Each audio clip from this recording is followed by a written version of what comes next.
every magician needs to know certain 5 grips. We're going to be going over those 5 grips right now.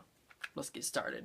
We're going to be going in order of the alphabetical order. These are the Superfly Spitfire cards from Gemini decks. Now, if you want to buy these cards, you can just check the link in the description. The first one is called Biddle Grip. So Biddle Grip will look something like this. We have your thumb on one end, on the bottom end, and the other 4 fingers on the top. Now, it is not only like that, you can also do Biddle Grip like this, and this way you can do different one-handed cuts, like the Charlier cut, which I will be coming out with a tutorial soon. The second grip we're going to be looking at, besides the Biddle Grip, will be the corner grip. Now, the corner grip should be pretty self-explanatory. It's just putting your thumb in this corner and your middle finger in this corner. Sometimes it is like this, sometimes like this, but most of the time it is thumb and middle. Now, you will want to get small packets or only one card. With this, it is better controlled because you can technically do it with the entire deck, but it is much more difficult. You can't really do as many things with it. Corner grip is definitely useful. You can do different things with different color changes, where you just shake the card, and then you get a new card there.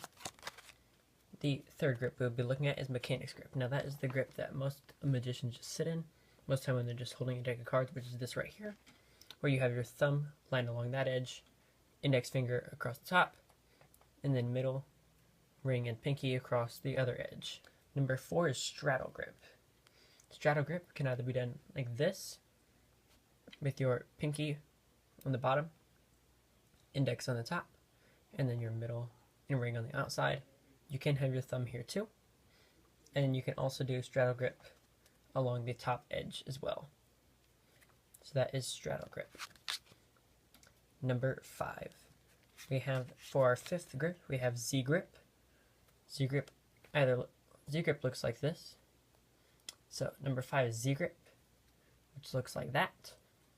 In your bottom hand, you're going to be in a Straddle Grip or Mechanics Grip. Doesn't really matter. I prefer to be in a Straddle Grip, just because I feel like my pinky gives me more control, and it helps me with the reverse Z Grip.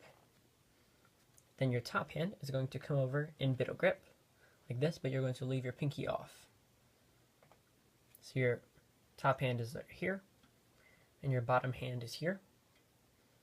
You're going to pick up about 2/3 of the packet with your thumb, and then another third of the packet with these 3 fingers. And you can go into many different cuts after that. You always have to start in that first Z grip right there. And there's also reverse Z grip, which is used less often, but still definitely used. So that is the first one. But instead of coming up this way, where the bottom packet comes from here, you're going to be coming from this way, like this. So it's the same concept, but instead of pivoting these cards off your thumb and index finger to move in that middle packet, you're going to be maneuvering it off your pinky, and then off of pinky down your left pinky, and your ring and middle finger on the top. What grips do you think I missed? Leave that down in the comments. If you did enjoy this video, make sure to subscribe, hit the thumbs up button, and ring the bell so you don't miss anything. Thank you guys for watching. This is Card Perfect, signing off.